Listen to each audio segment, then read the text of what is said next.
This year, being the 2015, being the International Year of Light, we in Glasgow felt it would be great to have the cities under a microscope, a Lucci event in our city.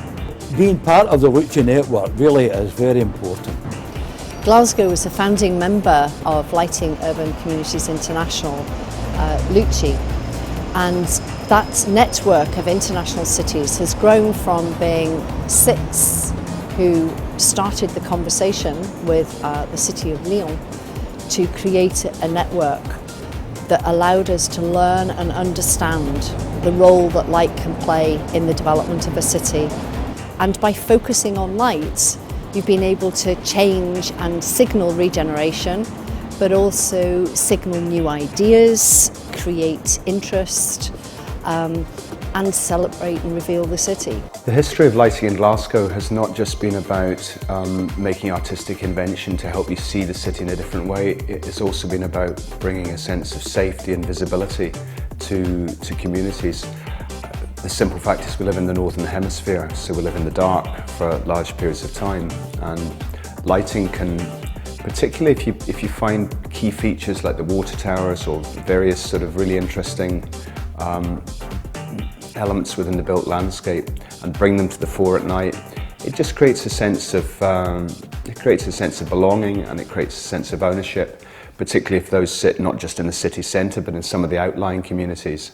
With a little bit of light, everything becomes extraordinary, and by the City Council committing to having a lighting strategy and then developing this so that it became part of the policy arena, it became part of the looking for new technologies, looking for changes. It's shown that the city is a responsive city, and light is the thing that has made that difference. It wasn't just about capital investment and looking at different buildings or about helping communities to do things. It was also about looking at art forms and animating the city in a different way and help people to see their city differently. So we had 2 different editions of Radiance, and we were trying to help people to see spaces in the city differently.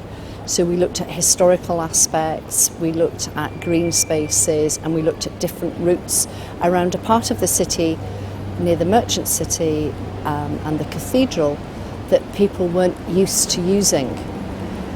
Glasgow had its first lighting festival in 2005, and then after that another one in 2007 where nearly 100,000 people attended. When there's lighting and projects at night time or a lighting festival, it lifts everyone. Radiance was a really good experience because, as everybody knows, from the late 80s onwards, Glasgow has taken an increasingly international position. In other words, it's sort of begun to fulfill its potential as a city. And Radiance hit at a point where a lot of good creative people working in the city, post City of Culture 1990. There'd been an absolute amazing burst of support for the artistic community in Glasgow. So it meant there was a lot of good people to draw on to work with. And it very much positioned that city in an international context, and we had lots of visitors coming from different countries. But the exciting thing was the work itself. I mean, just to name 2 pieces, we did a wonderful work called Trapped, which was in the King's Buildings, now WASPs, now Artist Studios, just off the Trongate. And in 28 windows, we put 28 projectors, and we were able to make it look as if vast insects were crawling about inside the building. So we created it so that it would read as one image, but it was split into 27 parts. It was a really, really powerful piece of work, and just a great reuse of a standard Victorian building and a standard facade. The other work, which has reappeared just now, which you can see down at the Contemporary Art Gallery at the end of Ingram Street, is Ross Sinclair's Real Scotland work. And that work got an incredibly good reaction because it was done with a sense of humour, but it was also prodding at the same time. So the nice thing is that the work and the festival had legacy as well.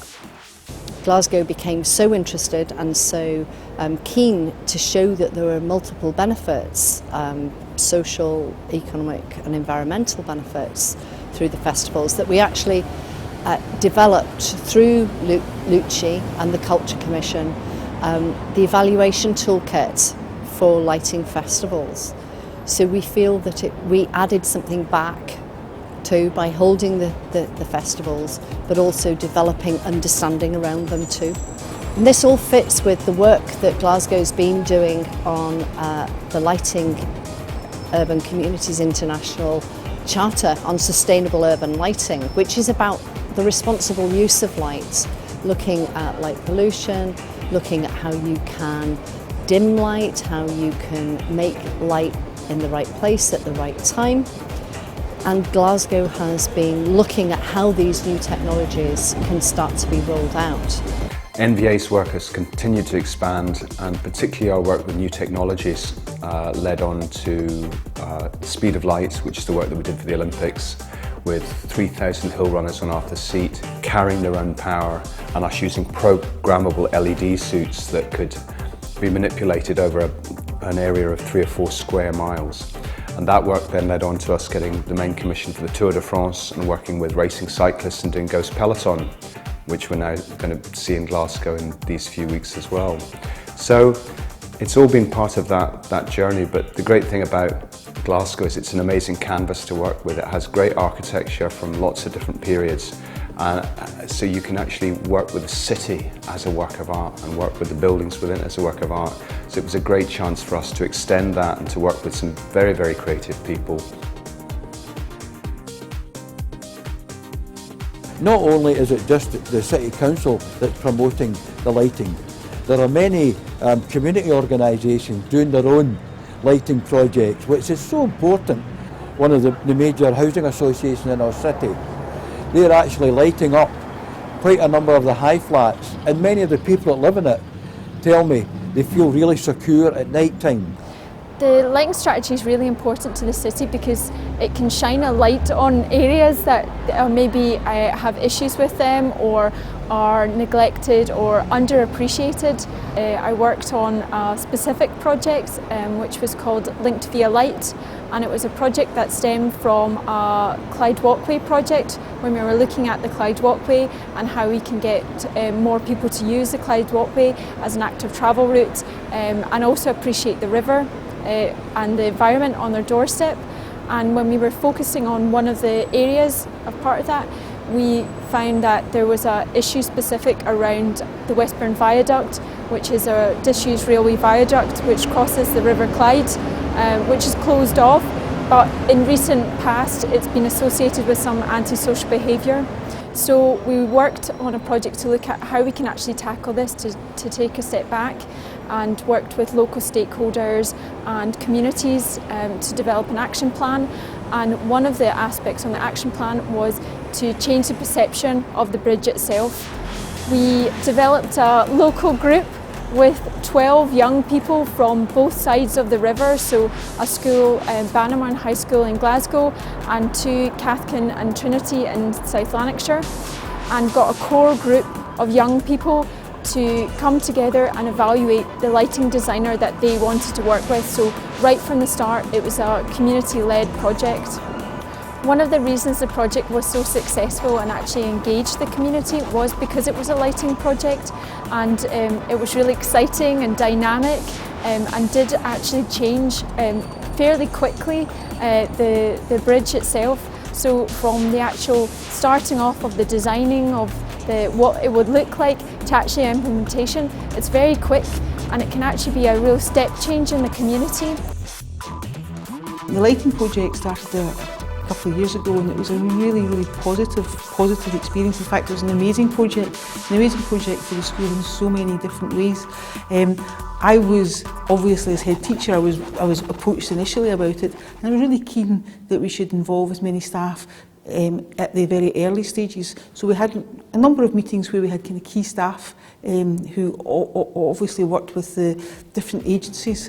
One of my roles was to work with the community and bringing together different partners, so the pupils, the parents, the teachers, Architect Design Scotland. Curriculum for excellence is something that's really, really important in terms of Scottish education. And one of the key aspects of that is about active learning, and there can be no better way in engaging young people in active learning than actually having them work in a real life project. Not just something that happens in the classroom, but something that has an impact on the community that they work in.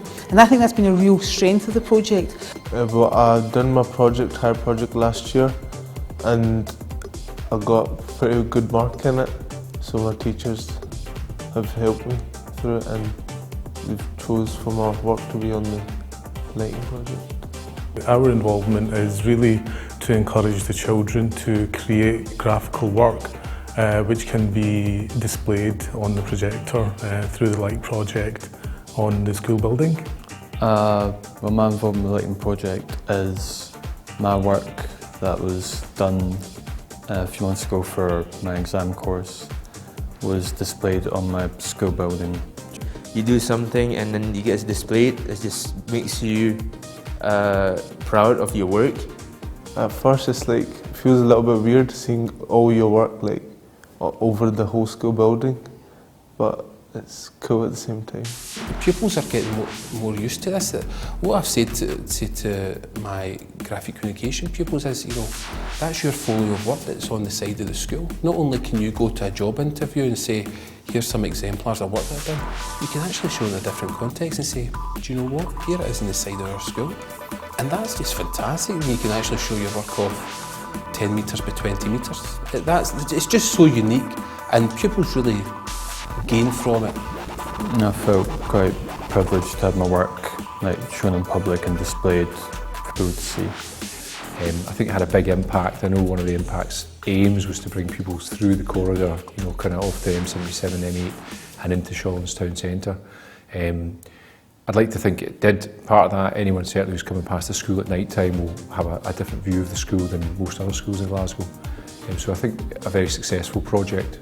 Well, I know how it's seen by some of the local community, because they come and they tell me and they say what amazing things are happening in your school and what an amazing light show.